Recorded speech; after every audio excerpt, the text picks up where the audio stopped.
Okay, good. All right. We'll go ahead and get started. Those that are joining in, they'll come.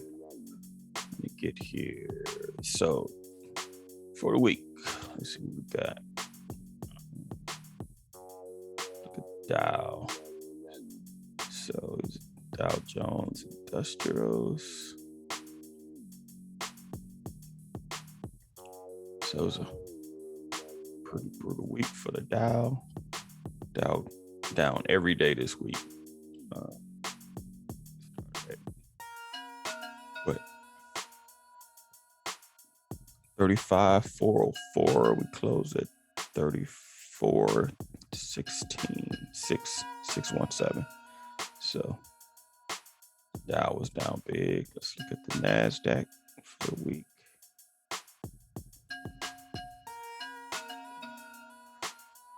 NASDAQ had an update Monday, down the rest of the week. Let's look at the S&P. Pretty much the same. And the Russell. Yeah, Russell was down, looking like the Dow. So everything was down this week.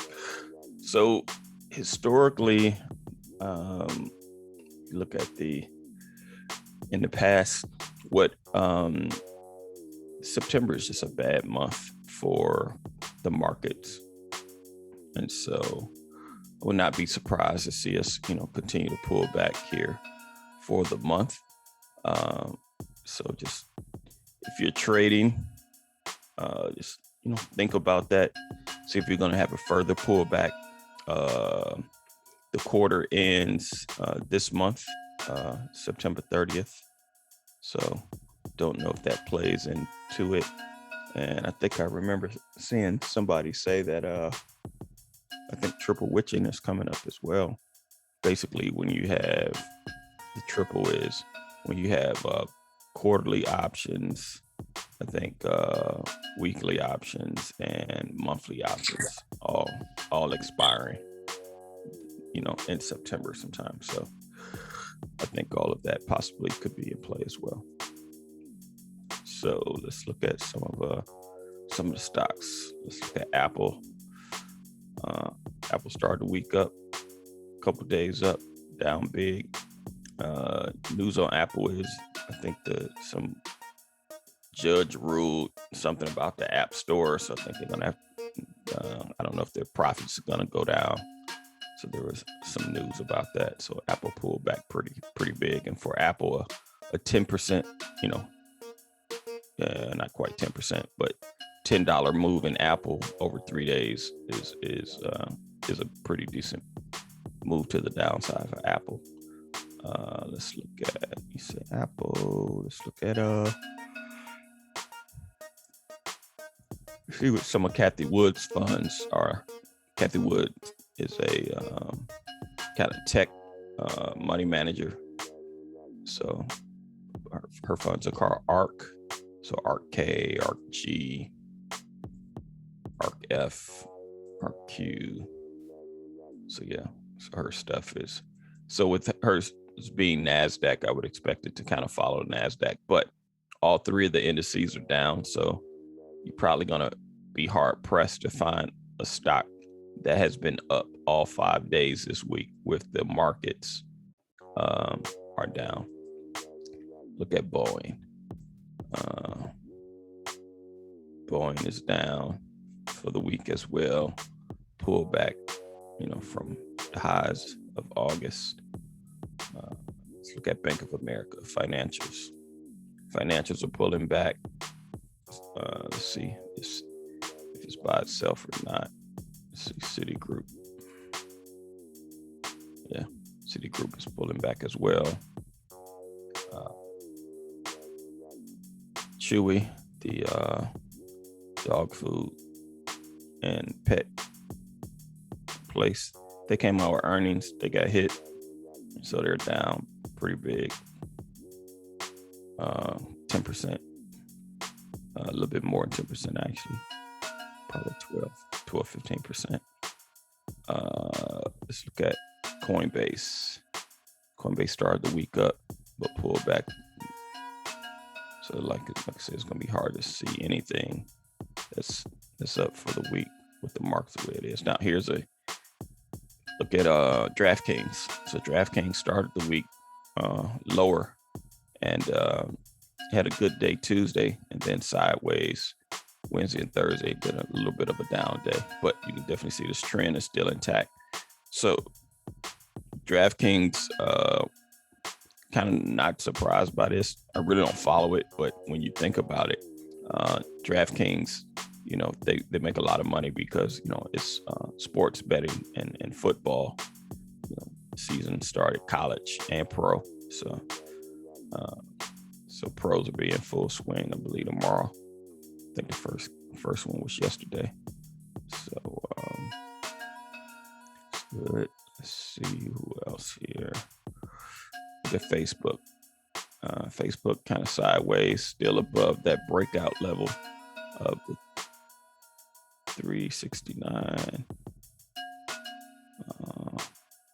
Look at our Fubo. Fubo hit 30, pulled back, but actually show some strength the last 2 days. Okay. Fubo is bucking the trend a little bit. Let's look at Home Depot. Home Depot hit a high back in August, hit a low August 12th, then the 17th, pulled back, and then it's just kind of been up and down, but say in the last 2 weeks, off of this low of 320, Home Depot up 10 points. Let's look at IBM. Yeah, it hit a high back in June, but it's really bouncing off support here. All right, let's look at one or two more. Then we're gonna go to our. Let's look at Square. See what Square is doing. Looking like that NASDAQ chart, pretty much down. So it's in line with kind of what it's doing. And last one, let's look at I want to do it because somebody stopped. Let's see. Let's look at UPS.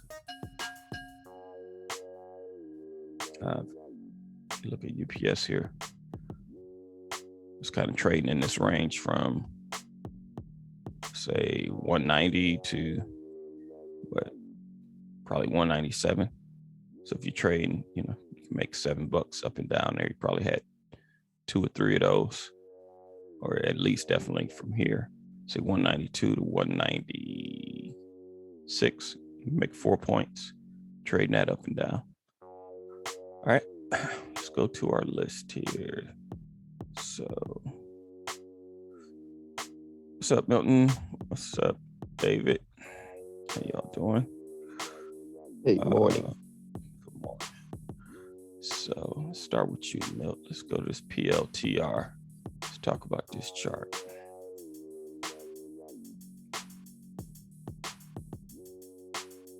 What you see here?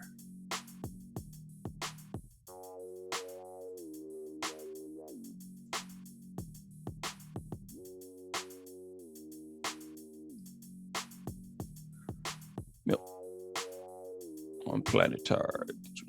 Want to talk about it, or are you at a point where you can or no? Yeah, I can talk about it. Okay. Gravely disappointed in it. Well, I don't know if you were on when I went through and started talking about the NASDAQ. So it's going to be hard fighting against the overall market trend. So you see here, I agree. we're just take the cues, for example, for the NASDAQ. You got these 3 big down days, go back to PLTR. It's going to be hard to fight against that. So, I mean, actually had a couple good days, yesterday and Friday, but Wednesday was brutal. Yeah, Wednesday is what told me to go to the exit. So I didn't sell. Excuse me? Did you sell? I sold on Friday. Okay. And the reason why is not, that Wednesday told me Okay, maybe starting to think about a little defense because that was brutal.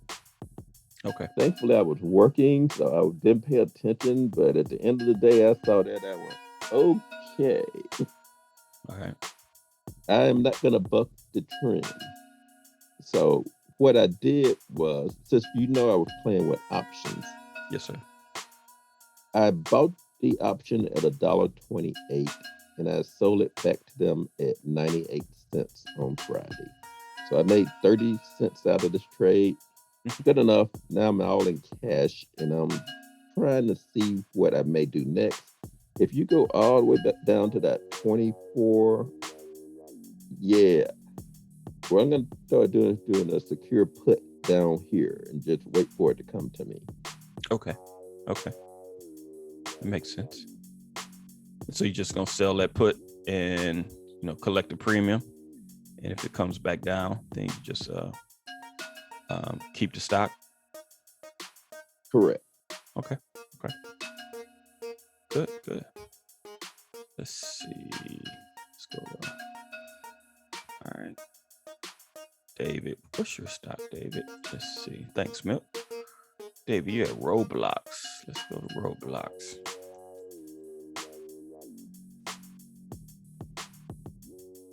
Roblox, actually. Bucking the trend here.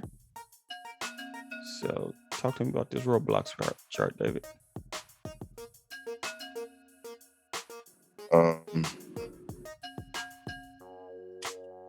Let's see. Is that 90?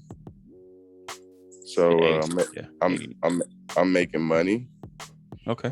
It's doing what it's supposed to do, and it's on its way back to 100. Think so? Of course. All right. Of course. All That's right. called it broke the trend line. Yeah. It broke past one resistance into another one. It's holding strong. It's on its way back up. All right.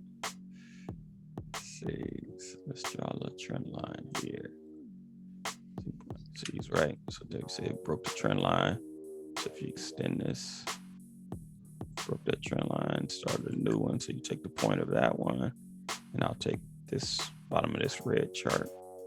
And so if it continues to hold, looks positive. I can attest that it looks pretty good if it can hold that trend line. But it's going to be interesting to see what happens when it get up here to this 90. It's 90, 91, or 90, 50 right in here. If it's going to have enough momentum to break through. And even if it does, 92 is going to have some. It's going to be interesting to see if it breaks through this 93 area.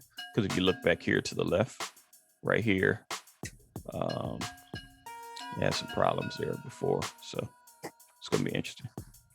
Good stuff. Appreciate it, David. All right, let's see. Kyle. No, what we got? I think you had Neo, Kyle. Yep, still with Neo. Neo, talk to me about this chart. Chart is Neo's down. It's kind of going a little sideways. This week it went sideways, trying to come up a little bit, but it's fighting. Yeah, it's going to be hard for these stocks to break out against whatever the market is doing. And again, like I said, September is just a rough month for the market. September and sometimes even October. So wouldn't be surprised to see things still go sideways, particularly if the market does as well. Electric vehicles have been kind of struggling lately. Not sure why. Tesla can't take over the whole world, but they trying. Let's see Tesla. It's Barry stock. Yeah, actually, Tesla's still holding on this trend from before. They're down. They were down. Yeah, but they're down a little bit this week. Well, actually, for the week, they're actually up for the week because there's Monday here. Yeah, it was down big on yesterday. Friday. Yeah. Yeah. So it's still doing its thing though. It ain't dropped $100 or nothing like that. Right. Doing good. So hey, just hanging in there. My One of my best stocks. I'm quite sure somebody's gonna mention before this segment is over. What was that? Wingstop has been my best stock. All right, let's look at them. Look at Wingstop. Like Rick Ross said, we got them thighs. That's been my best stock, man. I bought it about 140, 148.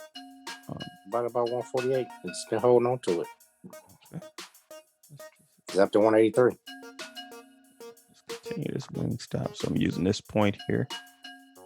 Just continue that same slope. Yeah, you're right. I wish I bought more. Wingstop wish I is had doing more. this thing. It's doing this thing. Quietly doing this thing. It is. Quietly. That was a great move off of them May lows for sure. Oh yeah. Off that 130, that's a nice bounce. You up 40 something points, what 50 points. And really what made me buy it is I was going to Wingstop one day and I didn't even know that they was on the market.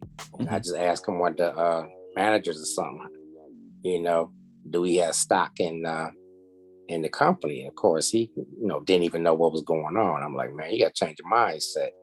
Mm-hmm. And, you got to see, what the company doing if they even on the market. So I researched it then.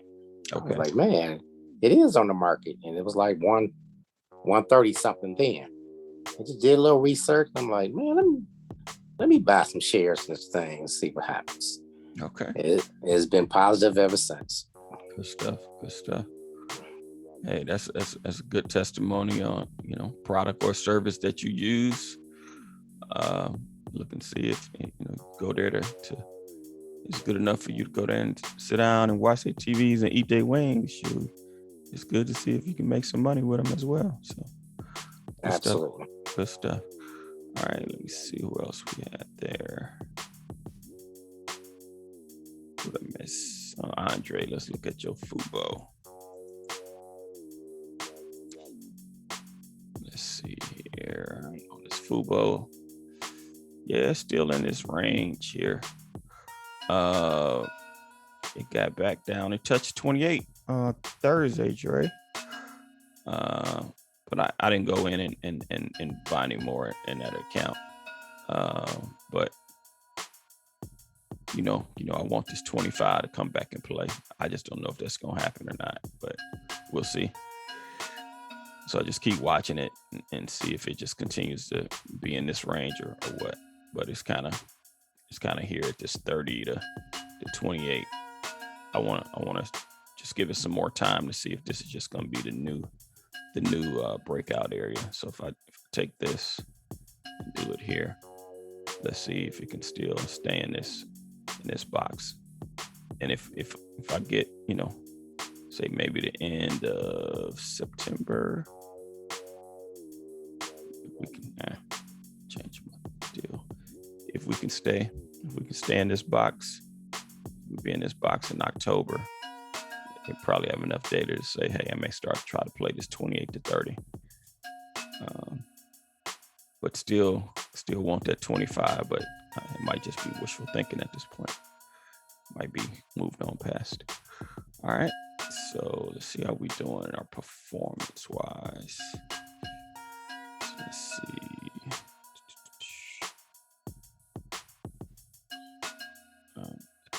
Count for walks. You don't have any shares. Got one. So let's see. Looks like Vanessa probably still winning in terms of profit and loss based on this NVIDIA. Let's see who's next. Milton. Looks like he made some money on this PLTR. Let's look at what you're doing with these. That Neo, you made some money on that Neo. And then what about Wing? Oh, I guess you and Dick Lorenzo had Wingstop. Let's see. Neo, Wing, Roblox. Dave, you still positive on that Roblox? All right. Now, let me ask you all. Christian. No, I didn't get you, Christian. Sorry. What's your stock, Christian? Hood. Let's go, Robin Hood. Talk to me about this chart, Christian.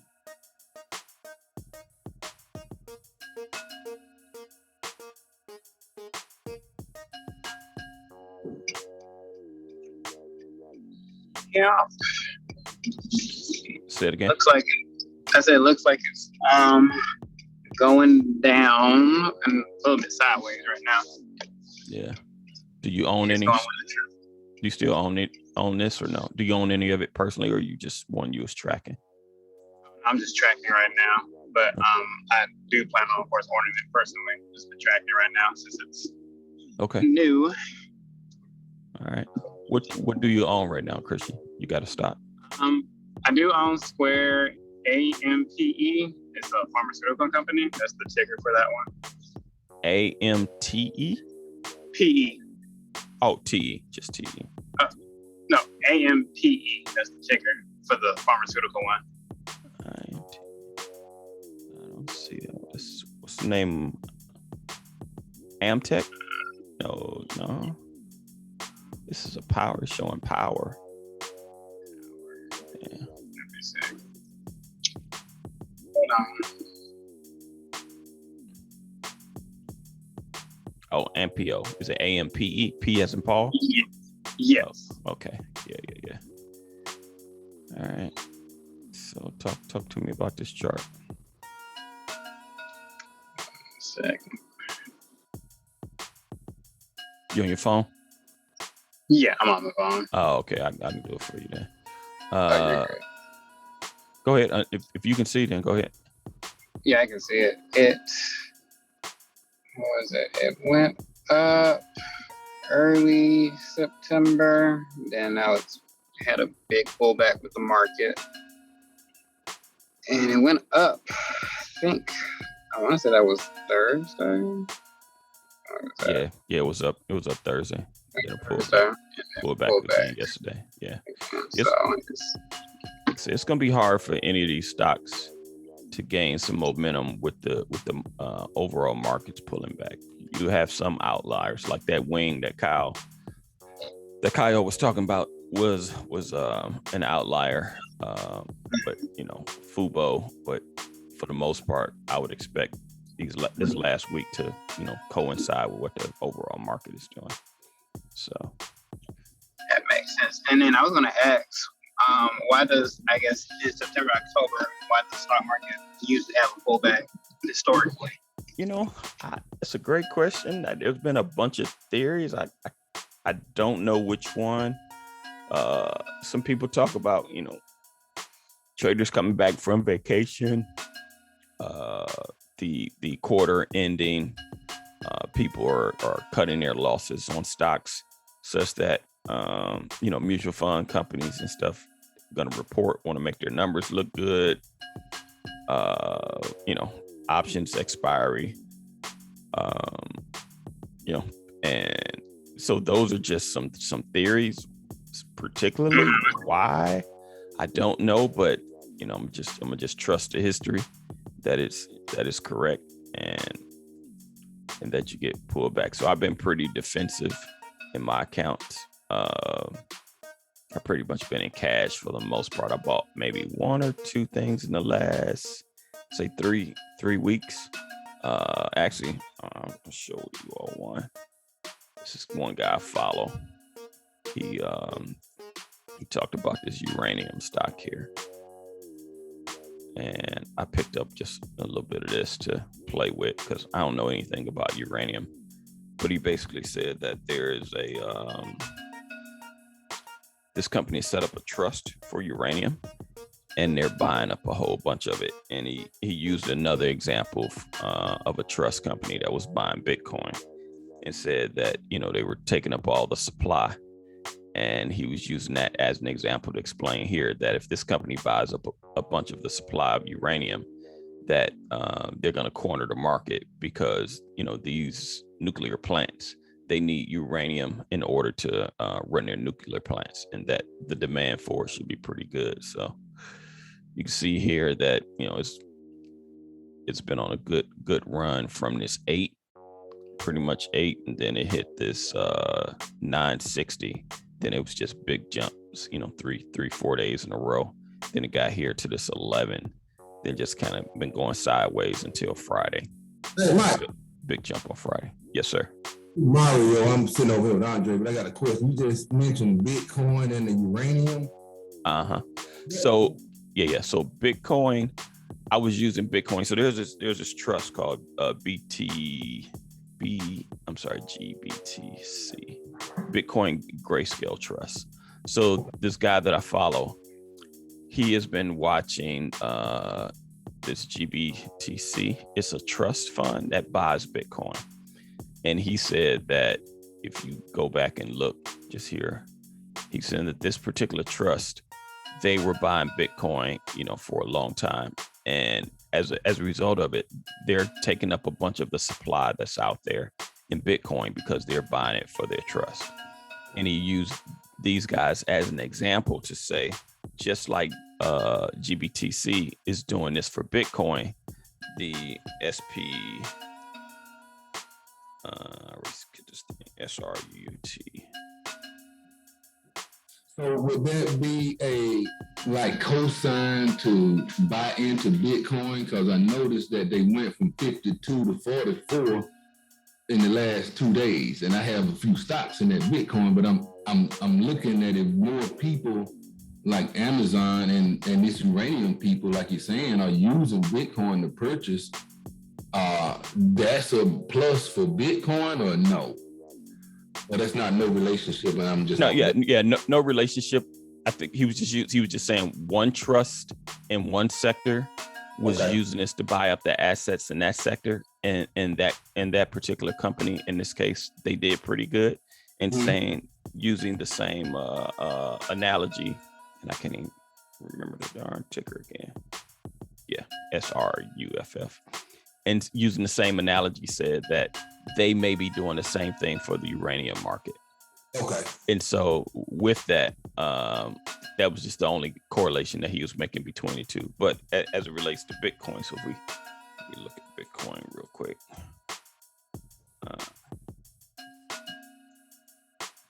So if you look at Bitcoin, look at it on Coinbase.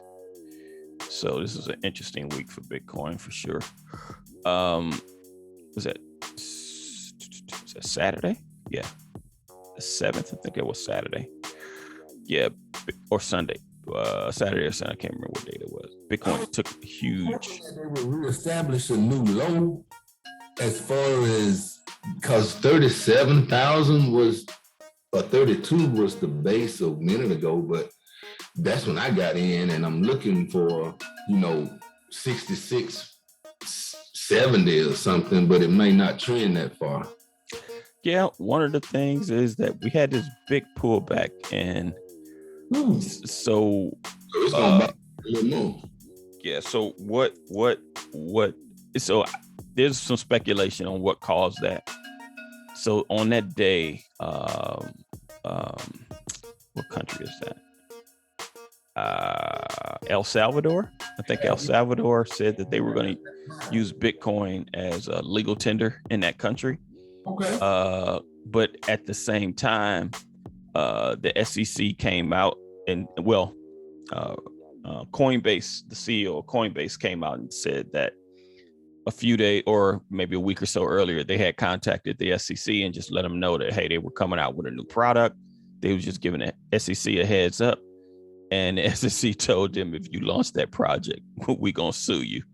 So, and that just so happened on that same day when he released that information. So I don't know if the market got spooked because of that. And you had this $10,000 pullback, right. And I mean, this happened in a matter of minutes. So if I go back to a 15-minute chart and we go back to. Because now I'm going to invest a little more in it, because I think it's going to reestablish down there around 42 when I sit another 6 months. Yeah. If you believe in it, I would definitely say, this 40, we're at the 40, 44. So actually we got a low here at the 42, right? And then it pulled back again to 44 and hit 44 again. So if this 44 can hold, it'd be good. You may get a retest of this 42 at some point. I tell you that Amazon decided to use Bitcoin as a legal tender.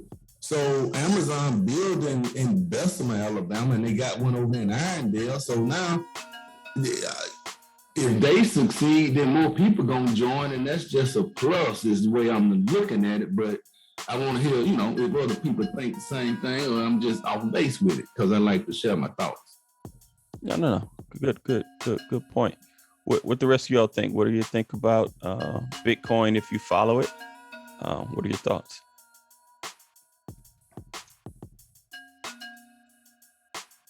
Anybody? Bueller? Yeah, I agree with him. This week I bought Solana, Bitcoin, and Ethereum. Okay, Milk jumping in the deep end of the pool. All right, that's good. Yeah, I think it's gonna be interesting to see what happens with Bitcoin. This 42 may look like a steal, like you're saying there, in a few months. And it just really depends if it can hold. I think these, you got a line in the sand at this 44, 42. And if it comes back down there and it bounces a few times, so let's go back to another big pullback that we had before. Let me get off this and go to a daily.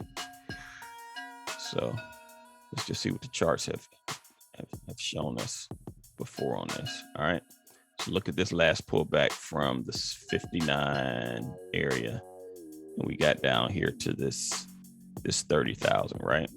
So you see, we just trended sideways, touched it 1, 2, 3, 4, 5, 6 times. So if this particular thing can repeat itself, like we did in here, we get a bunch of touches. If we can do that, and if we can stay here, you want to establish a base. And if you establish a base, then that's good, a good area to bounce off of.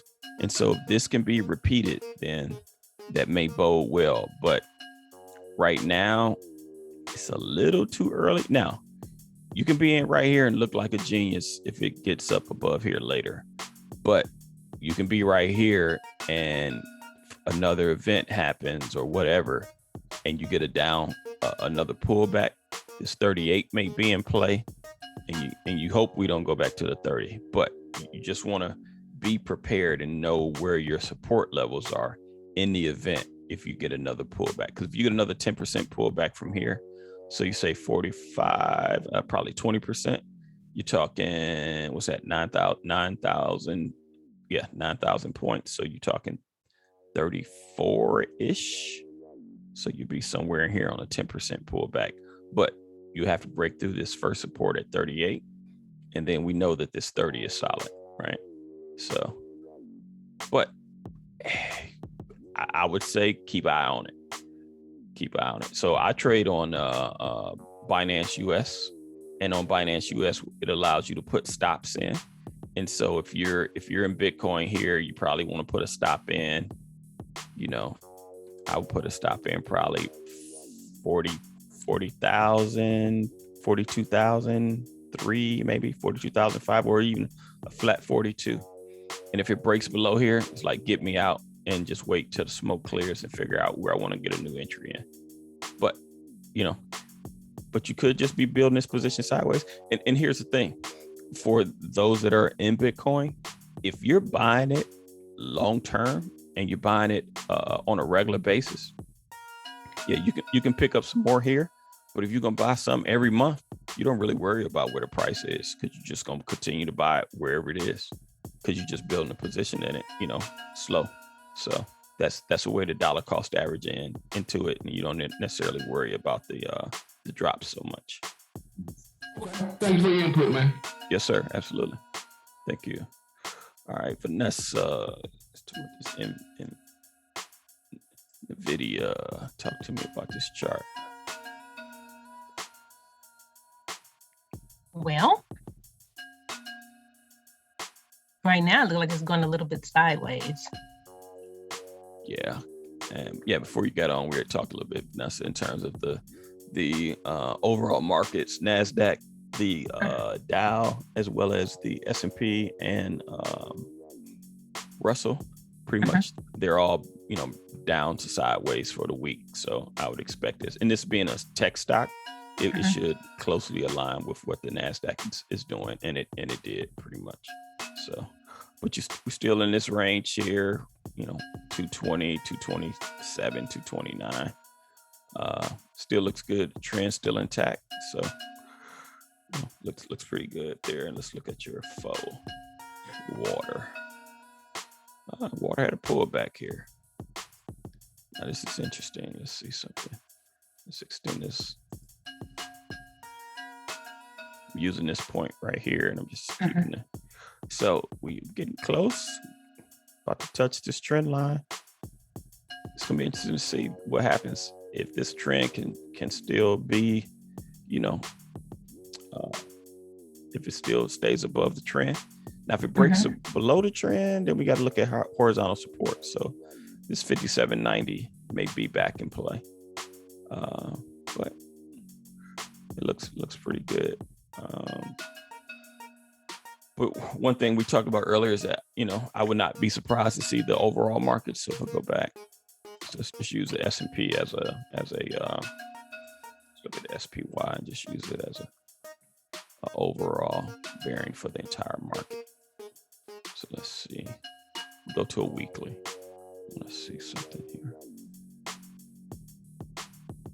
All right, so let's see, it's January. Okay, so here we are, September. Let's see here, August last year, August, got to September, a little pullback in September, wasn't too big. Let's go 2018, October, September, got a big pullback from October to December of 2018. Let's go back a little further. It's January. Let's see. Let's get back to September, October. Little pullback. Actually, this September, it was good. And this October was good. Really didn't have a pullback in 2017. And this September, October area, kind of sideways here. September, October. So just going back in previous years, looking at September, October timeframe.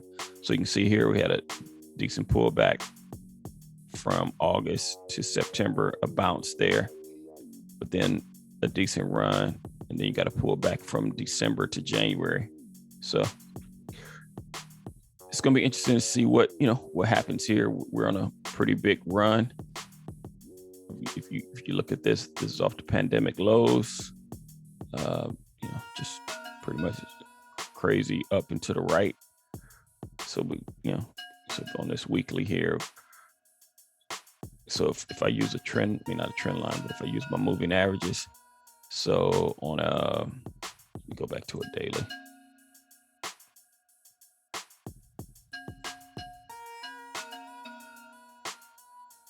So red is a 8-day, green's a 21, yellow is a 50, and then I think the purple is 200. So you say this 50-day moving average, a lot of people look at this 50-day and a 200. So if we can stay above the 441 on the SP, what I'm on the SPY, we should be fine. But even from there to where we are, so 445, 441, that's probably about 1%. It's not too bad. But if we can just hold this 440, we should be good.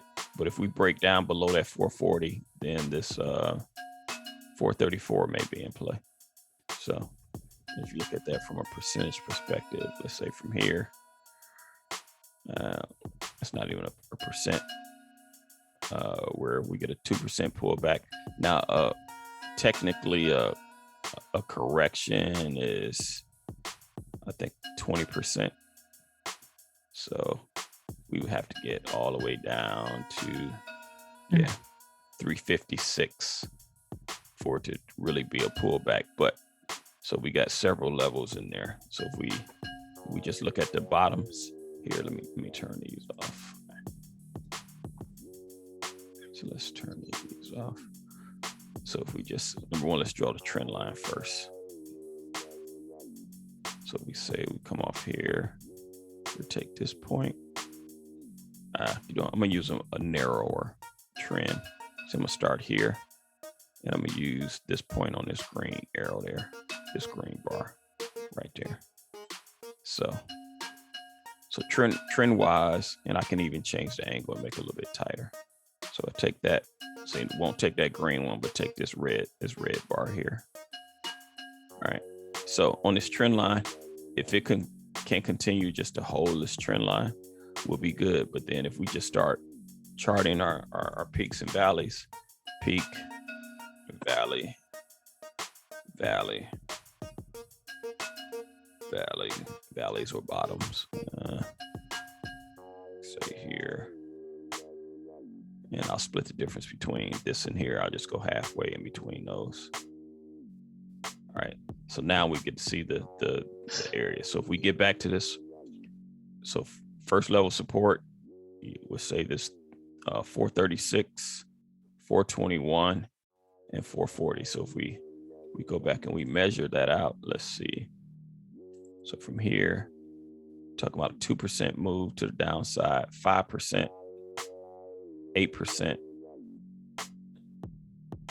13%. So ironically, these are like 5% increments almost. So you say 5, 10, 15. So that's 13, not quite 5. And then, so probably every 3 to 4%, right? You reach some support there. So, but as long as we, this might be in play, this 436, but if we get a pullback, so you want to look at these levels because the S&P represents the 500 companies, largest company. And most time, like when you're in a mutual fund or whatever, and they say, how did the market do? Or the money managers, they're always gauging their performance against the S&P 500. So you can use this one as an aggregate of all the markets, NASDAQ, Russell, and the Dow together. So using this one index. So as long as we hold here, 336, we should be fine. But if we break below that 336, then this, 436, 421, and 404, could be in play there. So you just want to keep an eye on these numbers just in case. Because if the overall S&P pulls back, typically whatever you're in is gonna pull back too. You may have a couple stocks, that may buck the trend, but overall, if the S&P pull back, then they're gonna just start wholesaling a whole bunch of stuff and maybe go defensively. So just know what these levels are so you can pay attention to them. All right. Any other points here? Any other stocks you might want to cover? Well, I have a question about the SPY. Yes, ma'am. So do you guys buy the SPY or do you play the SPY or how you say it? Okay, because I've tried it a few times, and I've lost. So I'm just kind of like, okay. I thought it would be safe because it's actually you're actually looking at the market itself, and like I said, I've always lost, but I kind of lost more than I've won playing the SPY. One thing, I would tell you, Vanessa, if you're playing the SPY, I don't play the SPY directly. I've owned VOO, so let's go. It's Vanguard ETF, but it's effectively the same chart. But it's a ETF for Vanguard. Their fees are lower, but it tracks the same thing. It's an index for the S&P 500, so it's going to look exactly the same, right? So with that though, you just use this trend line. This can be your barometer. And so I'm just drawing the points where it touched the trend line. But you can see we only had, so it's a little tighter here on the bottom. So it broke here, but it didn't hold. Broke here, but it didn't hold. Touch, 2 touches, another touch. If you just use this as your guide, And if you don't get an extreme pullback below the trend line, stay in it. Now, this may have shook you out here. If you had bought it anywhere on this side, right? When you got to this point, this may have shook you out. But when you see it came back up and it reestablished, just get back in because the trend is still intact. So using trend lines can definitely help you. So to answer your question directly, I used to own some VOO. I sold it, but going back and looking at this, I should have went back in when the trend got back intact. So I might need to go back and take a look at this, but I probably won't buy anything. Now, this is just me. So, don't use it as investment advice. It's just what I'm doing. I'm waiting till we get out of the month of September and possibly maybe even half of October before I start buying a lot, because I just want to get out of this time frame to make sure that we're not going to have a pullback.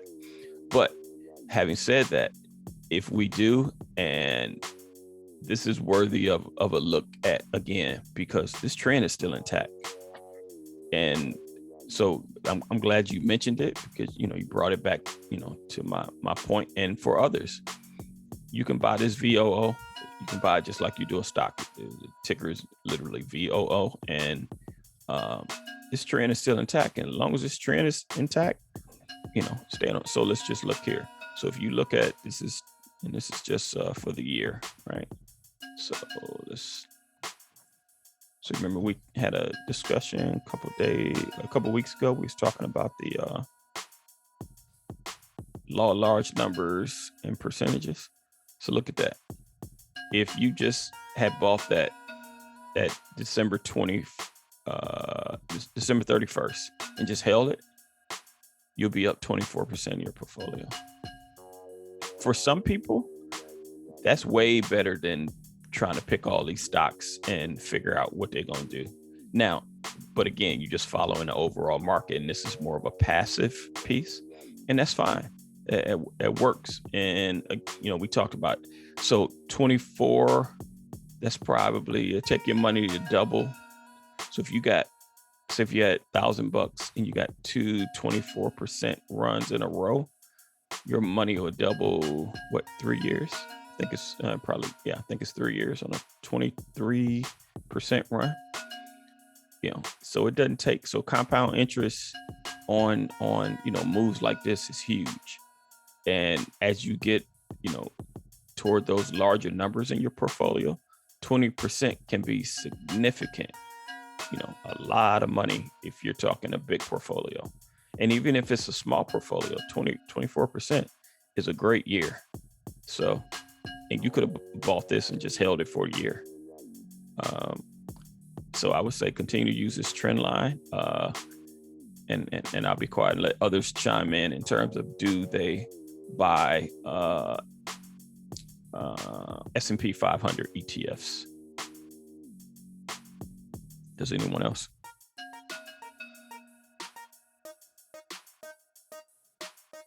I tend to leave that alone. I understand this is actually an excellent trading device if you use options.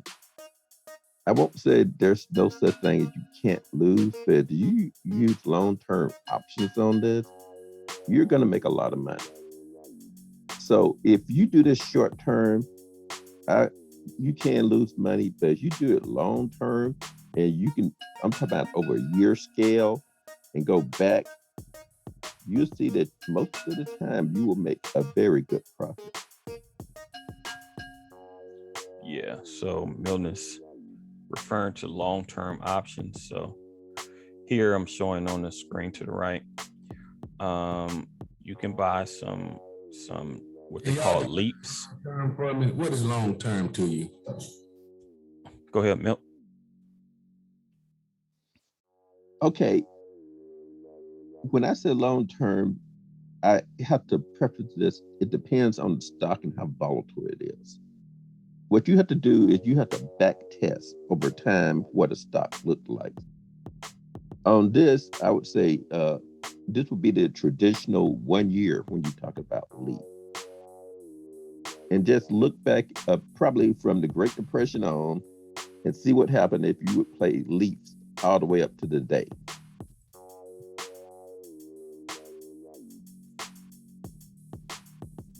Yeah, let's see if I can find it on SPY. Let me have more data. So let's go back. So long term is like 10 years, 20, 30. You said the Great Depression, that's 100 years ago almost. No. I'm talking about as a back test of a theory. Back Buying to a 1 year leap on the S&P.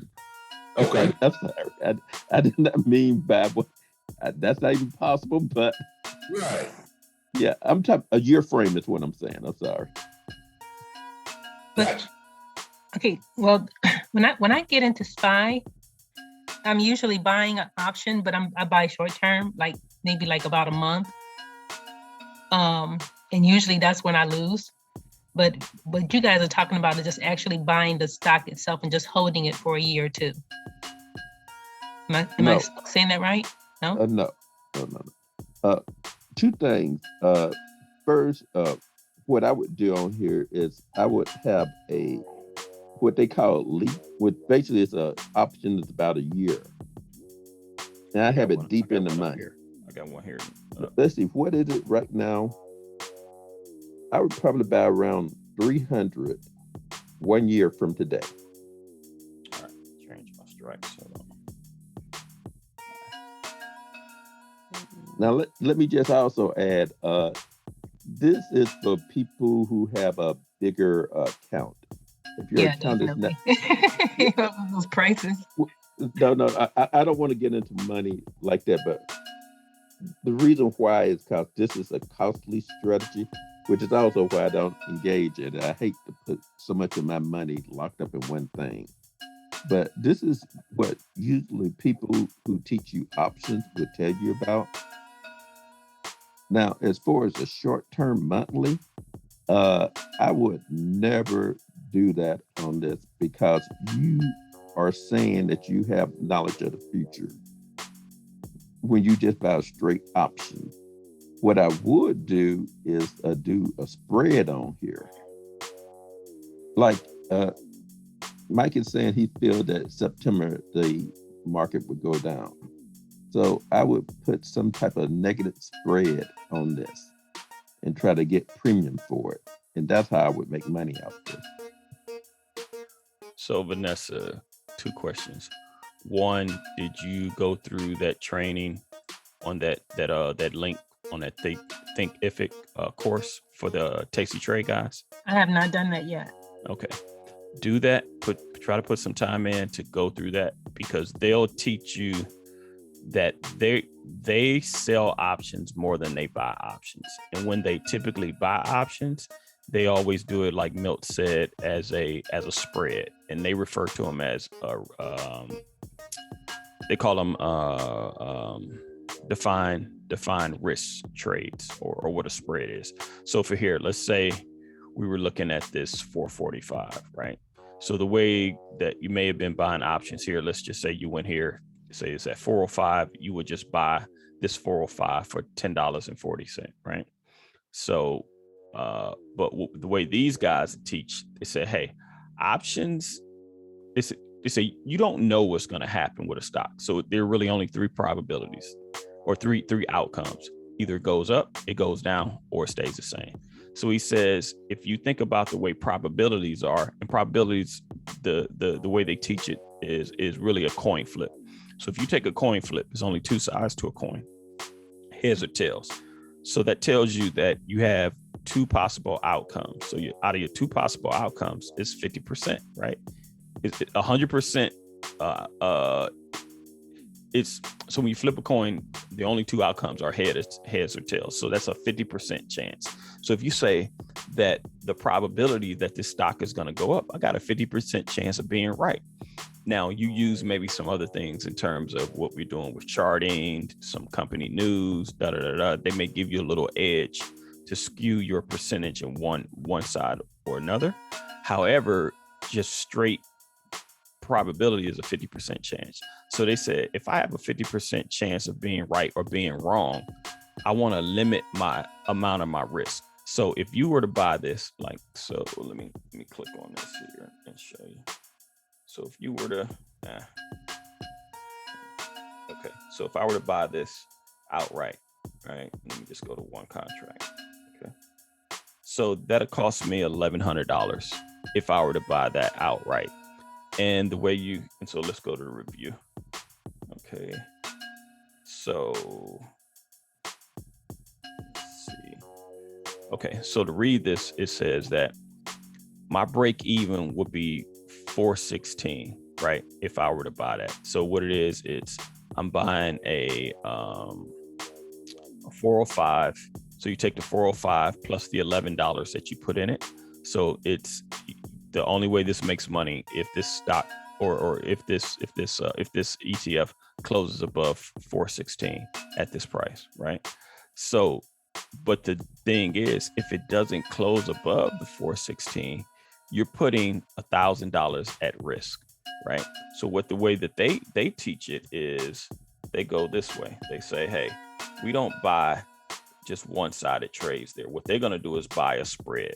So they'll buy say you buy the 405, and then you'll add a leg and you'll sell, say, the 410, right?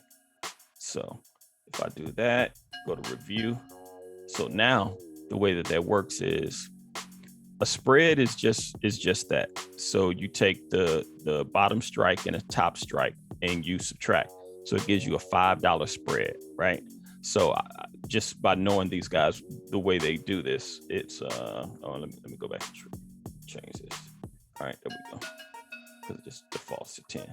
So I got a spread of a $5 spread, and it's saying it's going to cost me $3.50, right?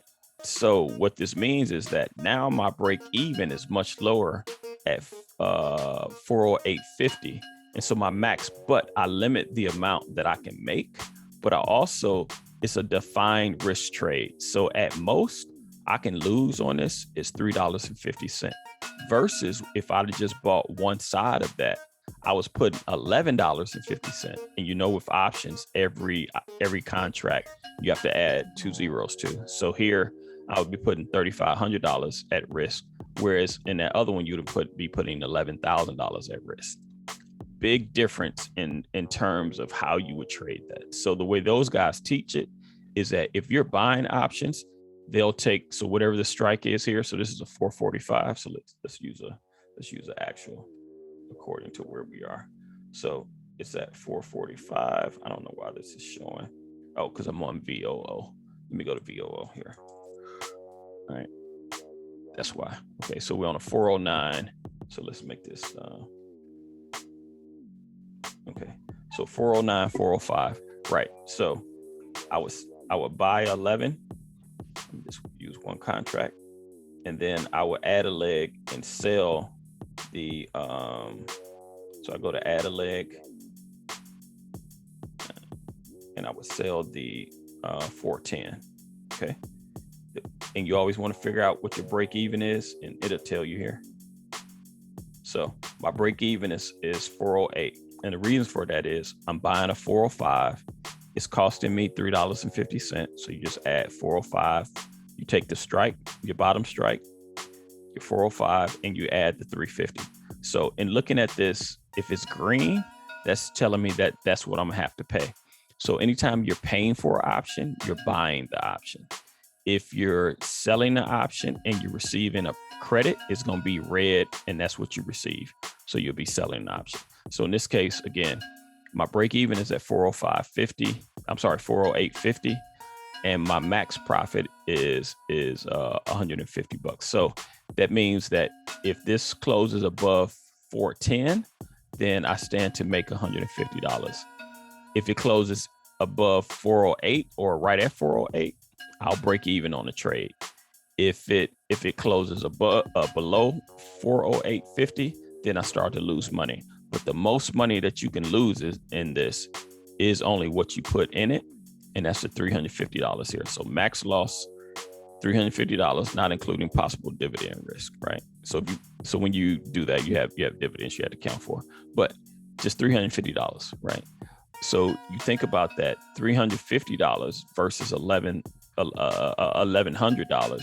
You're saying that you pulled off 75% of the risk by creating this as a defined risk spread versus if you just traded one side. So I like those guys because I believe that they teach options the right way. The most of the time, the way I hear other people teach options is they don't talk about the risk. And if you're taking, so like you said, every time you've traded them, you took a hit.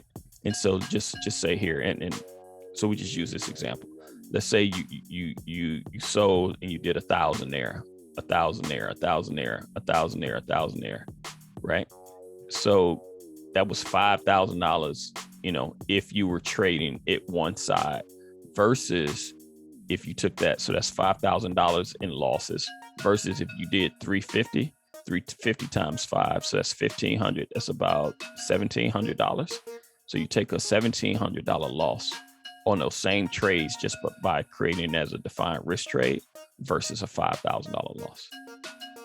So, but go through that course, and we can get into more of the options there, but definitely get into that because I like the way that they teach options and typically, so this is they call it a debit spread, a call spread, debit call spread.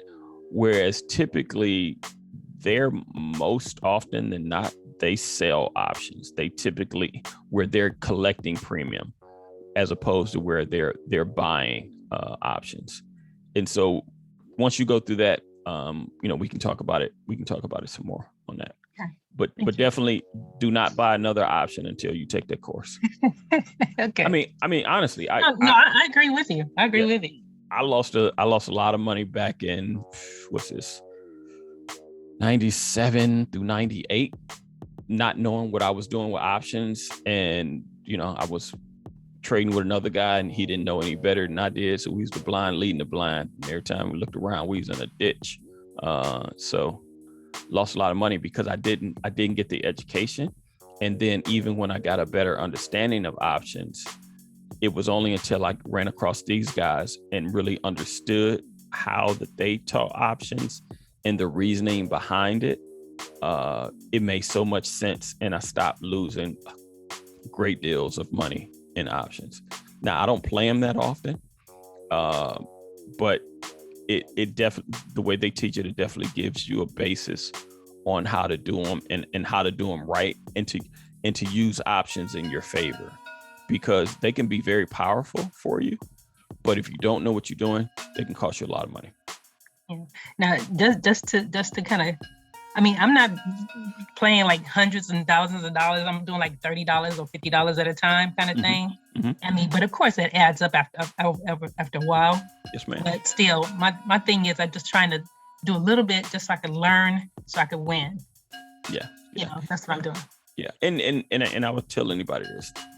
Education.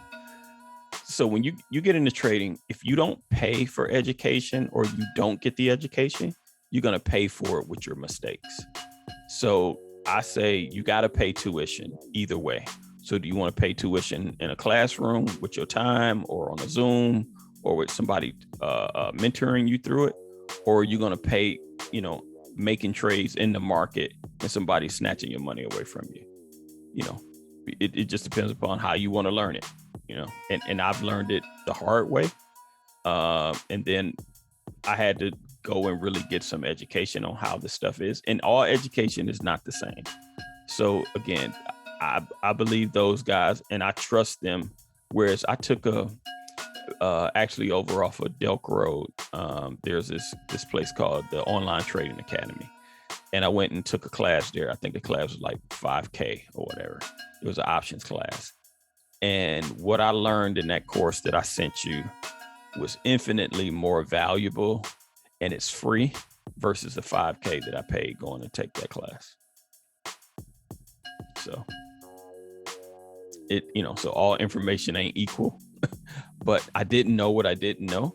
and so even taking that class, I was more prepared than I was if I just, started on my own with no education. But as I, learned more and played with it more, I found that the strategies and the way that these guys teach it is much better. And I haven't found anyone else that, in my mind, that comes close to the way that they teach it and execute it. And it makes sense to me. So even in your learnings, your readings, watching YouTube or whatever, you have to find an instructor that speaks the language and can communicate it in a way that makes the most sense to you. And so, you can get two different teachers. I mean, just, no different when you're in school. You have one teacher you couldn't stand, but he taught or she taught the same subject matter versus another teacher that made all the difference in the world just because they spoke in a language that, that made sense to you and you got it. But I tell anybody, take that course, and I'll bring it up for the others that are interested. It's a free course. All you gotta do is just gotta register for it. It's here. It's by these guys called Tasty Trade. You can download the app on your phone. They got a couple of apps. They create content. It's all free. They don't charge you anything. They have daily shows, and these guys know exactly what they're doing. It's really, really good. So so this is the course here.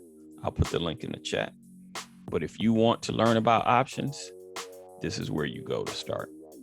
I wouldn't go anywhere else. And get down to the chat. And just like Milton said, he wouldn't trade options that, just buying one side on the calls, but he would use a spread. And we just walked through that spread example.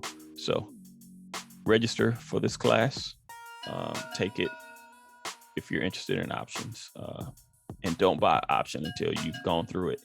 And if you go through it and you have a bunch of questions, maybe we can take a Saturday to go through the course, and compile your questions, so that way we're not just regurgitating some of the basic stuff that you can get just by going through it at your leisure.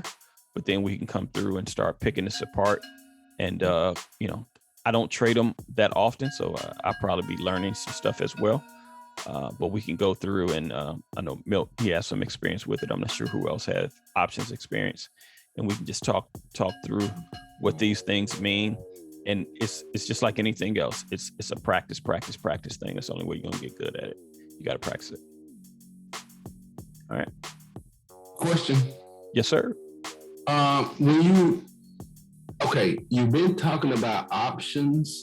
Is that in correlation to penny stock? Like SPY. Would SPY have a penny stock, or you would have to do the option in order to buy it, not at the full 9 value? That might not even make sense. No. I think I get what you're saying. Okay. So yeah, I don't believe so. SPY is it's just so S&P 500 is an index, right? And an index is nothing. Think of an index the same as like a mutual fund. Okay. It tracks a bunch of different companies, right? So if I go here, okay, and let's break it out. I understand. That cleared it up for me right there. I didn't know what SPY was, but when you said that, I know it can't be penny stock right there. Yeah. It's just an index, and so any index is nothing but, so like, say for instance, so if I go back here as an example, let me go back to. So this is our. Well, in order for you not to have to explain this, can on Tasty. What was that you just showed? I wrote it.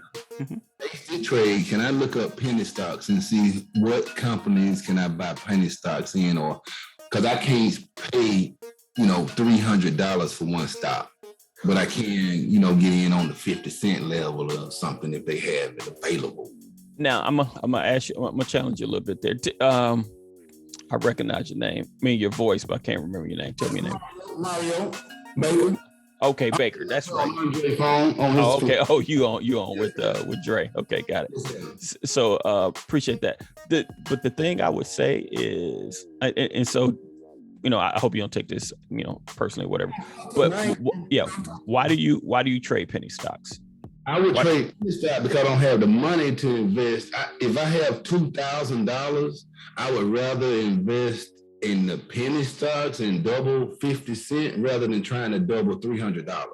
Okay. Now let me ask you this: what brokerage do you trade with?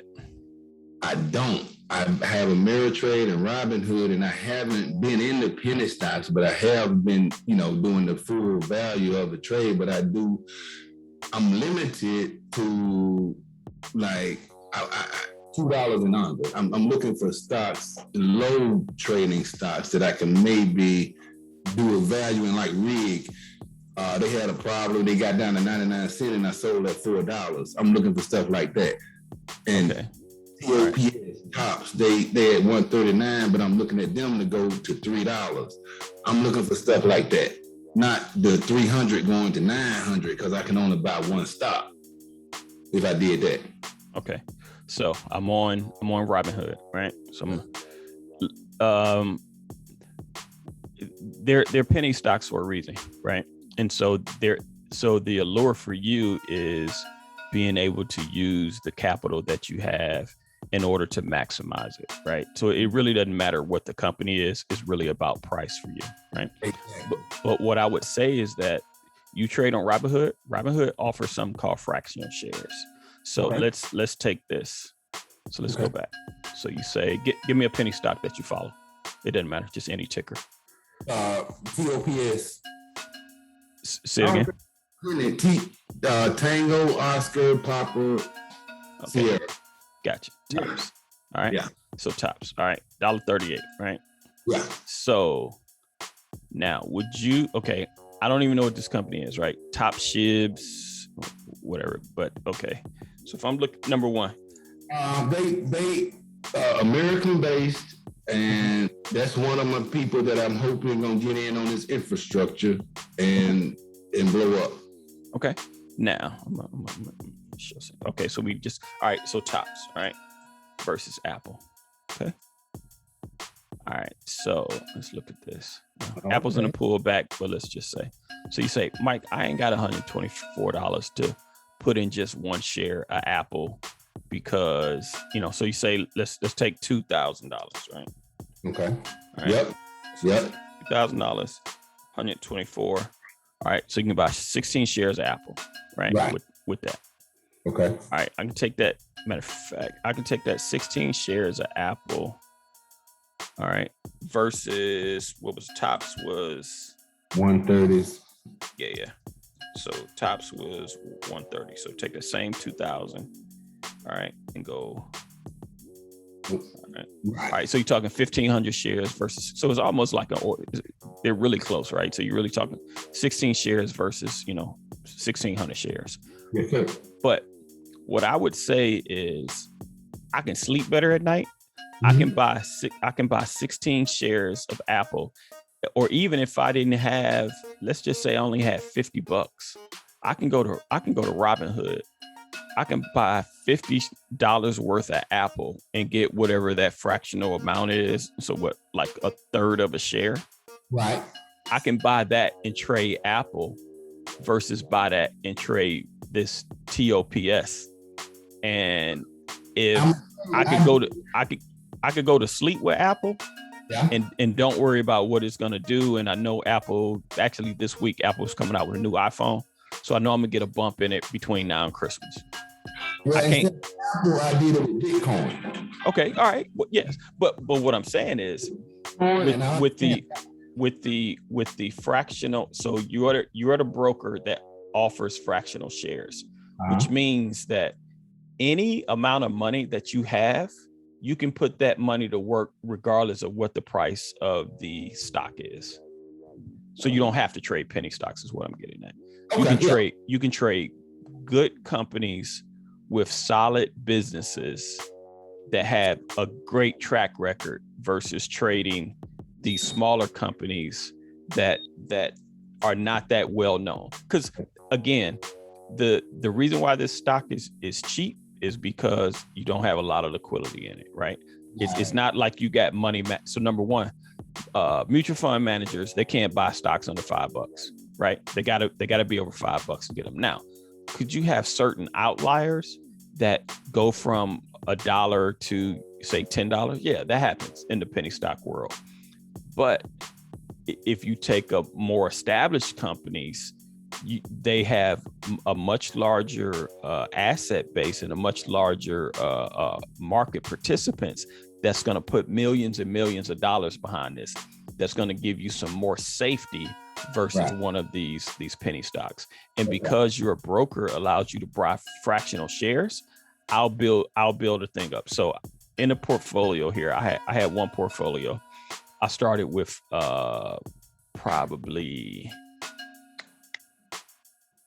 I don't know, maybe $2,000. So what I did, I bought, let me just bring up here. Let's see. We can just go through this real quick. So let's just say, if I was starting with $2,000 a day, this is what I'll do. Mhm. I'll buy Apple. I'll buy, hold on, let me see. I think I actually got a watch list over here. What it is. Fractions you're speaking of. Yeah, I can buy fractions. Let me see. Trading. Trying to get to one of my watch lists. So I got a watch list called long term, right? And if you just buy these and hold on to them. So this is what I got. These are the stocks that I would buy.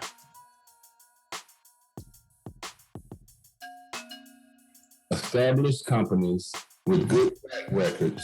Yep. Who believe will be next 10, 20 years still in business. Absolutely. Okay. Absolutely. Okay. Good advice.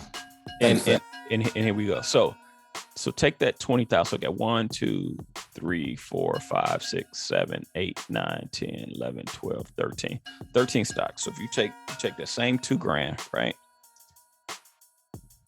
All right, divide it by 13. All right, so I can put $153 in each of these stocks.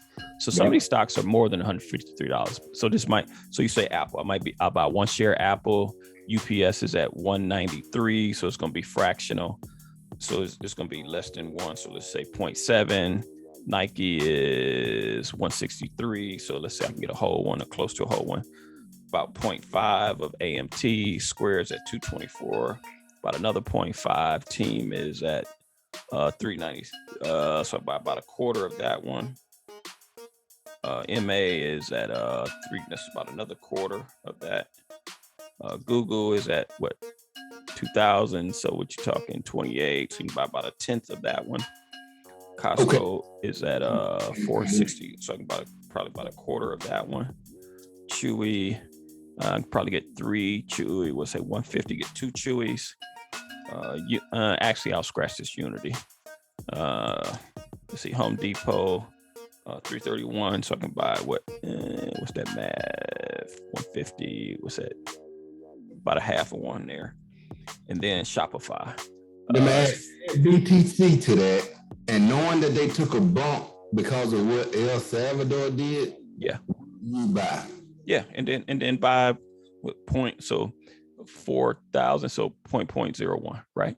So you can take all of these, and so start with the 2K. All right, that could be your start portfolio right there. Okay. And then what I would do, let's just say, I'm not trying to count your money, but I'm just trying to get a plan. So you say, let's say if you had $100 a month, then I would go through monthly, and I would add to each of these positions. So you take, let's just 1, 2, 3, 4, 5, 6, 7, 8, 9, 10, 11, 12, 13 over 100. What is that? So you're saying eight. I'm sorry, I was trying to get my thing up. It's about $8, $7.67. So another thing with Robinhood, they don't charge commissions. So you're putting your $100 to work every month at that amount, and you can just add to these. So if you do this, and I started with an account similar to this, I only had about 5 companies. And over time, this has grown like nobody's business. So let me see. Hold on.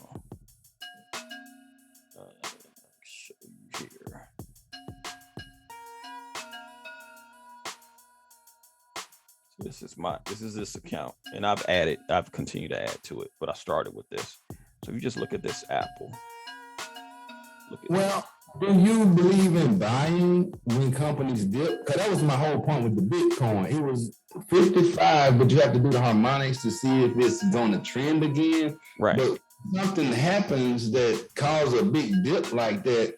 How does that offset that trend? Is it a false trend, or is it like, because that looked like opportunity to me. Yeah, and in those cases, so let's say for instance, so Bitcoin dropped just this week, right? So you can say, hey, for this month, as opposed to buying all of them, I'm gonna just use that whole $100 and add to my Bitcoin one there. And then next month, if Bitcoin doesn't drop, then I go back to buying, $8 of each of these, 12 stocks. Yeah. Okay. And I'm telling you, if you just do this, so I'm trying to show you here. I got some Apple that I bought with this, and this account is probably 7 years old. So look at that. Look at my Apple trade price here. $19.14. Okay. Apple's trading at I don't. That's fractional. No. That's how much I paid for Apple. Like that's the cost of Apple at that point. And you're like, well, what do you mean how you could get Apple at $19.14? Because Apple has done, I think, 3 splits since then. Yeah. So my split adjusted price is $19 on these 22 shares. Plus Apple pays dividends. Look at this percentage. So over the last probably 7 years, 5 to 7 years, Apple is up 676. And I just started with a few shares. So Apple, the last split, Apple was it last year? I think last year, August, it was a 4-for-1. The split before that was a 7-for-1. So that's 11 shares right there. So if I had one share, actually, you can look at it this. I had 2 shares, right?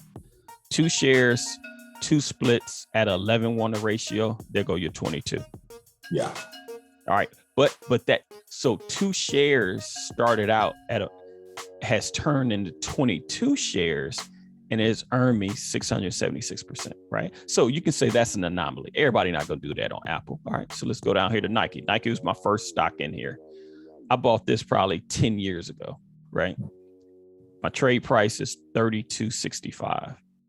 And Nike has only done 1 split. It didn't have all them crazy splits like Apple. That's 400%. Look at NVIDIA. NVIDIA is a recent holding, 23%. Team, that's an older stock, 207%. Right. So I know this works. So you can have a small amount of money, but if you buy it in good companies, and again, I want you all to be, even if it's not in this call, but I want you to still be investing in some form 20 years from now. And if you are, and if you have added good companies over time, and it doesn't matter how much you started with, you just need time in your favor and good companies working, and your percentages are going to grow. Simply put. So there's no need to, because what happens is when you're trading, say a Tops, right? Now, if you want 1 penny stock in here, throw 1 penny stock in here, but don't let your portfolio that you're building be dominated with penny stocks when your overall goal is to put your money to work. But put your money to work. So when Robinhood and these other TD Ameritrade, when they came, it was 2 things that they did. One we talked about was fractional stock ownership, right? Where you can buy fractional shares. All right. So when they did that, that was a plus for the small investor. So that was a win for the small investor. The other win was no commissions. These 2 things right here helps the little guy tremendously. So now you can build a portfolio here of quality companies with little bitty money, and all of your money every month is being put to work, where you're not paying $6 and $8 and $10 on commissions every time. So if you do this, just take this as a starter. do that. If you want to throw tops in there, throw tops in there, fine. Or whatever your penny stock of choice is. So I'll just say, one penny stock, just to give you a lottery ticket in here, right? One penny stock. All right. And start with that. You take that same $2,000 and let's have a conversation in a year from now. Let's see what it looks like. I bet you will be, unless we get a big market pullback, this is going to be up. This is going to be up more. I think it's going to be up more. And the thing is that your risk is greatly reduced. And if we go back to that whole thing, if you do this and you do this for years, adding $100 a month to this thing is going to grow because these are quality companies.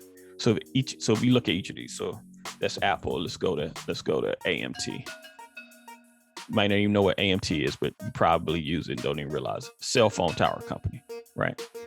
Let's look at this. All right. So I'm saying years. All right, let's go back. Look at this. Just imagine had you done that. So you're talking so this is back in 2009. So it's actually not that long ago. So 12 years, right? To now, that would have been from $20 to, $296. So now we're saying you take that same portfolio and you say, okay, here we are. So we start this and say, just make it simple. So we started October 2021. You take that same portfolio, you take the same number of years, at 2008, 21. So you say 12 years. So we're saying 2032. I bet you if you did that with this amount, $100 a month, so that's going to give you $1,200 a year, right? So let's just do the math real quickly. 12 a year, that's going to give you in 10 years time, that's going to give you $12,000, right? $12,000 plus the initial $2,000 you put in. So you got it. So in 10 years time, you got $14,000 invested. All right. Now, we just talked about rule of 72 earlier or a couple weeks ago. So let's just say you earn 8% a year, right? Well, let's just make it 7. Let's just make it easy. You earn 7% a year. If you earn 7% a year in 10 years, this account will have $28,000 in it.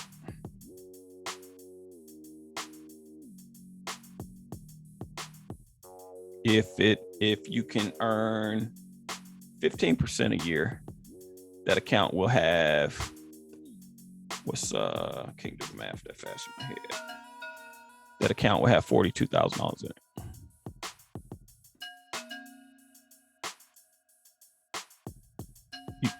I don't know where else you can do that. So again, this is 7%,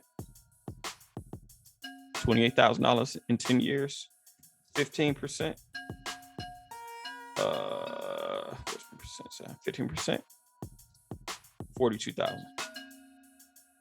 All from a $14,000, really from a starting point of $2,000, and then adding $100 a month each year, which will give you $12,000 over a 10-year span. So you're talking a total of $14,000 investment. If you earn 7% a year, average 7% a year, that's going to be $28,000. If you can average 15% a year, that'd be $42,000. And somewhere in between. So you say you split the difference. What's that? 8, 15, add 4. So if you take 11% a year, I don't know if you split the difference on that. That's 14. So I don't know. Let's say 36. And it's an average. So I'm fudging the middle one a little bit. But 6, So now, I don't believe you're going to be able to successfully trade in 10 years penny stocks and you'll be here. And if you do, the risk that you're going to take in order to achieve that is much higher than what the risk is here. This is doable. And it's not breaking the bank. Well, I thought penny stocks was for get in and get out, not for long term. That's what. Right. But okay, so let's just take that. Let's go through that. So the thesis is, so you say penny stocks. All right. The thing is get in and get out. Okay. So you're gonna have a couple things working there. All right.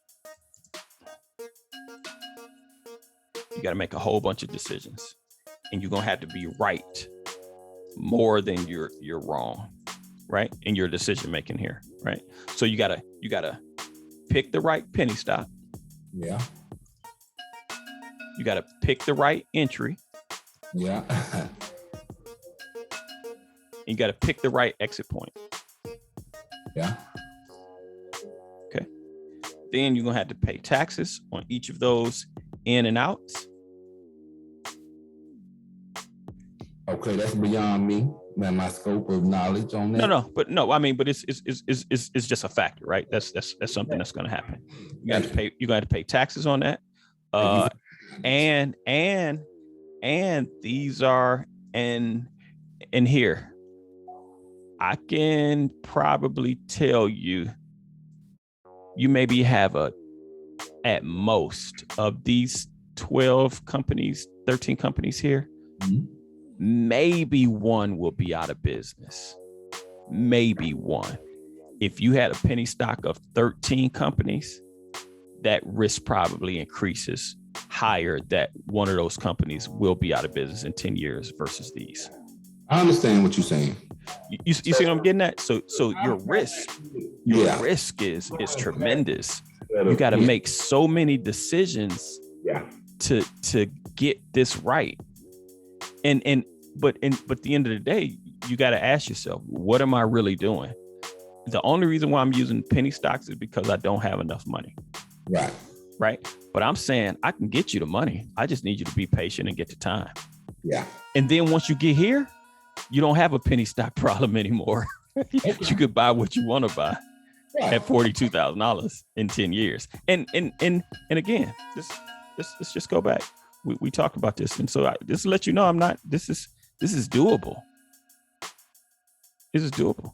If you just bought the SPY, if you bought the SPY here at the pandemic low, just to illustrate now, nobody's going to be able to time this way, but if you would have bought it at the pandemic low, right? And let's just say a year, you added that same $100 to, so you had $2,000 in there and you made 97%, right? That $2,000 will have been $4,000. That's it. You bought that in March of last year, put it in there, went to sleep, added $100 to it every month. That $2,000 be $4,000. Yeah. Game over. Yeah. You don't need a penny stock. Okay. And now, so let me rephrase that. You don't need a whole bunch of penny stocks. If you want to play penny stocks and still give yourself a chance at the lottery, fine. Yeah. Get one, get two. But the lion's share of your money, a little bit, I'm gonna mix it up. I gotta play a little bit where I have to watch it, but I need stable as well. But if you want to if you want to secure your future, right? And like I say, my buddy, I was trading, and he said, Mike, why are you doing all this trading? He said, why won't you just buy good companies and hold them? So the same Apple here, I started with 2 shares. The same buddy that I'm telling you, he probably had. So I started with 2 shares here. He was doing it longer than me. He has Apple shares that I know. So like I say, the last split was a 4-for-1. The split before that was a 7-for-1. The split before that was a 2-for-1. The split before that was another 2-for-1. He got all these splits. So you take one, so that's 4, 11, 22, 42, right? So if he went with just 1 share, for every 1 share, that's 42 shares that he has now. And I can guarantee you he had 100 shares then, right? So if he had 100 shares, that means he has 4,200 shares now, right? So at 4,200 shares, do the math. Yeah. Okay. Yeah, point taken. All right, there we go. That's why I do what I do from that story. Yeah, so this is, I mean, guys, this is, and again, you take this, you take a chart here, and this is just that's just last year. Look at now when we start talking long term, when you asked the question to Milt earlier, look at this, 94. If you had just bought the S&P and held it, look at the percentage gains we're talking here, and the money that you're adding to it monthly. That's 952%. That's 9 doubles. So for every $1,000, that's $9,000. So if you take $1,000, that's $9,000. 10,000, that's 90,000. Right? Hey man, this Mario Baker, I'm gonna leave the meeting, but I appreciate your patience and your understanding and your, you taking time to explain this to us, because it's priceless, man. And you keep doing it, and I'll be back next week, hopefully. So yes, sir. Appreciate it, man. Thank you. All right.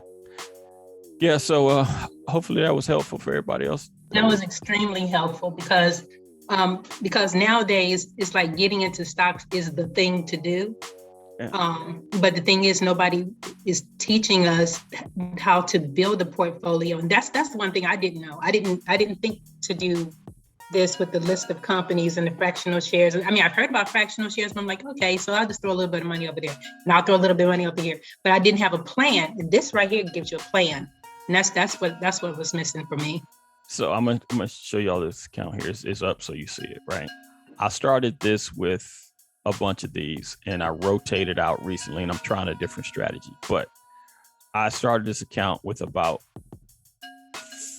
$2,000 to $5,000, and I added probably $250 a month to it about 6 or 7 years ago, and I'm at 39. It works. It just works. Good companies that you're contributing to, and you buy and you hold them. I kind of traded some of the strategies. So it's funny. Listening to me go through this is like, dummy, why you not continue to do this yourself? Some of it I am, some of it I'm trading the strategy. So I'm trying something different here. So when we talked about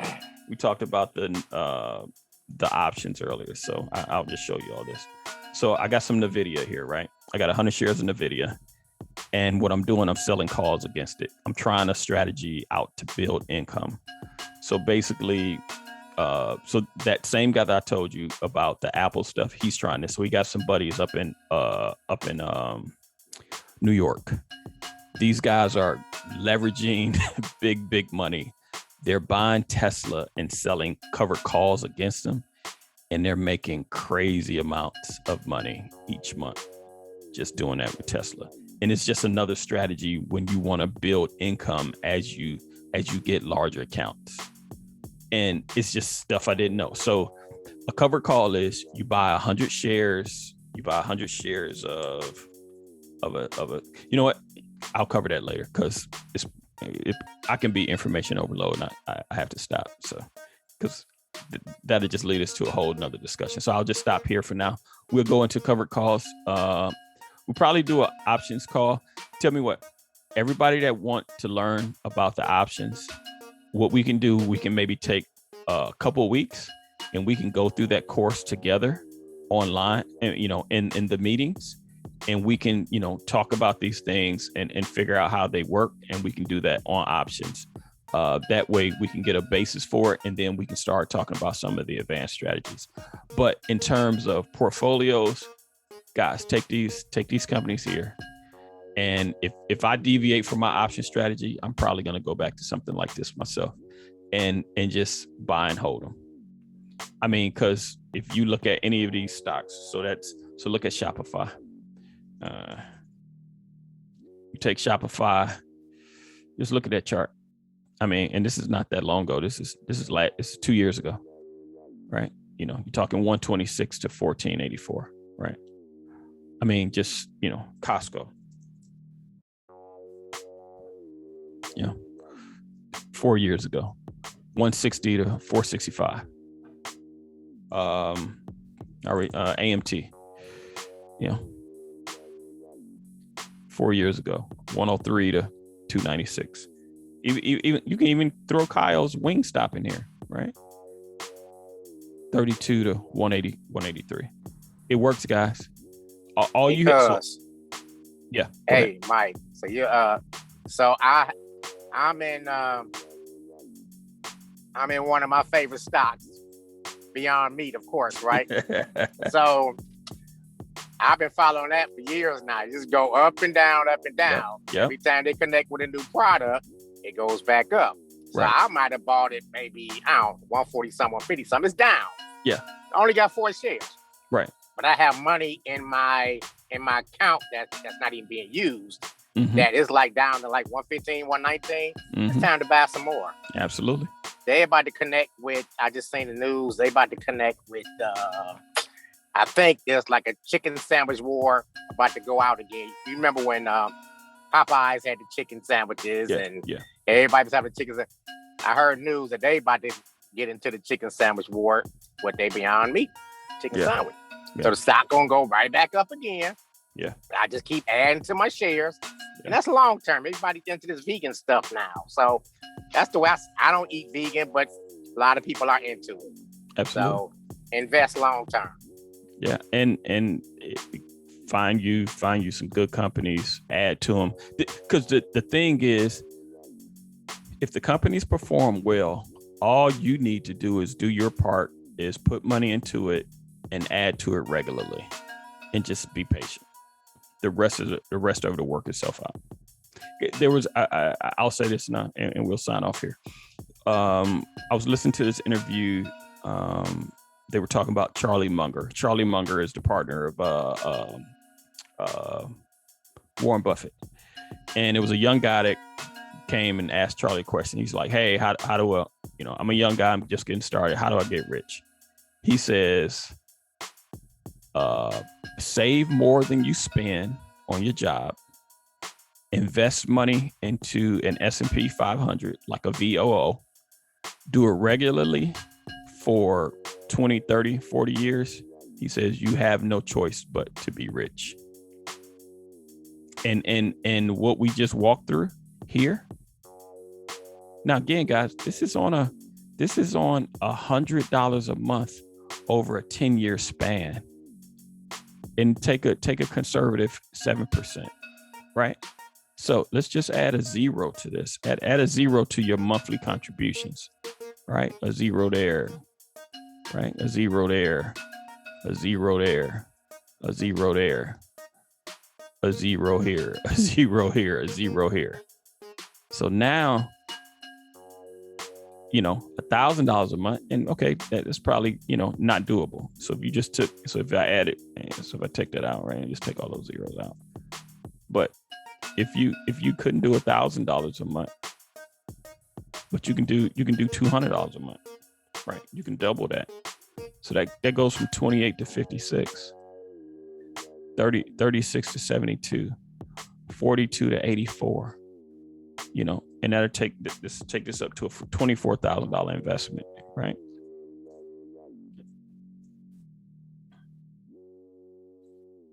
You know what I mean? So this is doable. This is not outside the realm of possibility.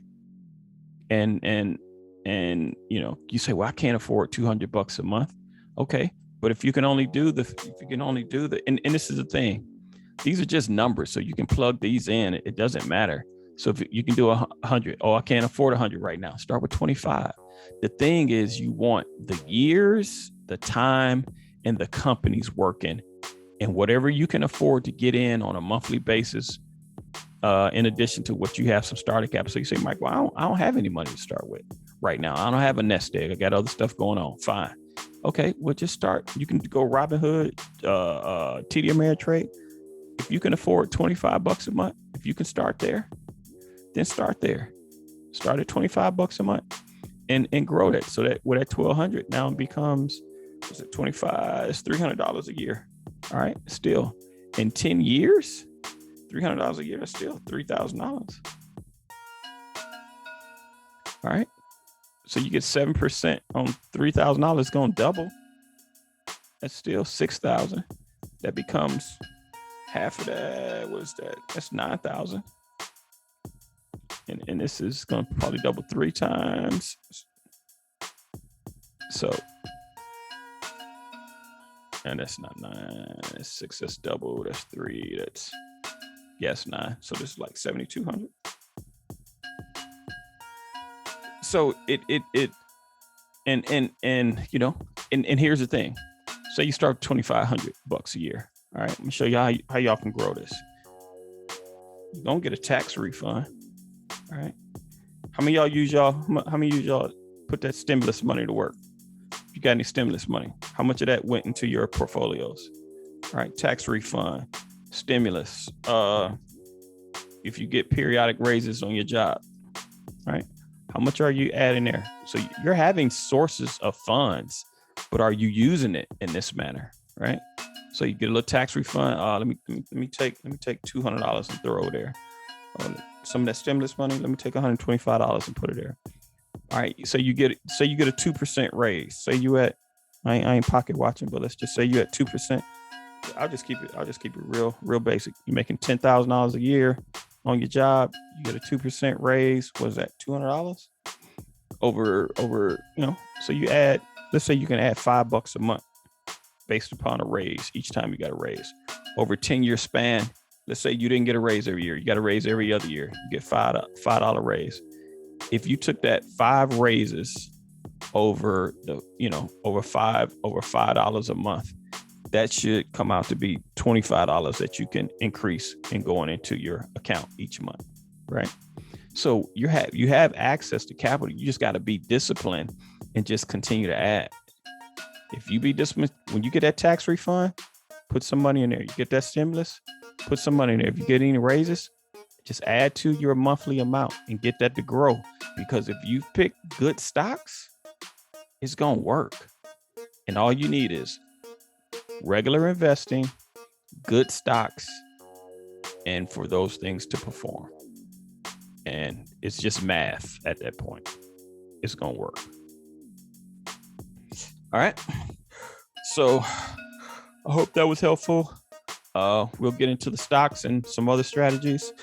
But got any questions over the week, you know, because there's a lot of information to consume. Write your questions down, put them in your phone, you know, put them on a notepad, what have you. And as you do so, just bring your questions next week and we'll go through a Q&A, try to clear up anything, answer those questions and go forward from there. So again, thanks as always. Thanks for your participation. Your questions and discussion is really good. It gets us all thinking and we go from there.